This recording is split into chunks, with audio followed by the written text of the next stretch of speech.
sino ba dapat ang ma-impeach? Si PBBM o si VP Sara? PBBM! Period. PBBM, bumaba ka na.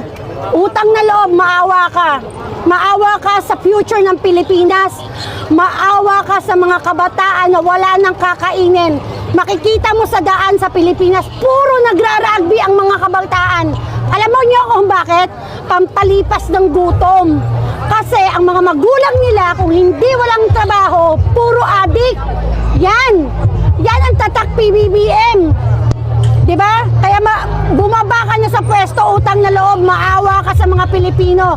Yung ginawa ni Apo Lakay, ang ginawa mo, tinripli mo yung ginawa ni Apo Lakay sa mga Pilipino. Utang na loob, bumaba ka na, parang awa mo na. BBM, si Marcos, Ferdinand Marcos ang dapat i-impeach. Diba? Si BBM! Bakit?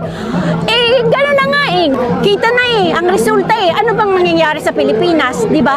Ang gulo-gulo na, super na, nakakalungkot na. Kaya, malis ka na. Oo, dapat.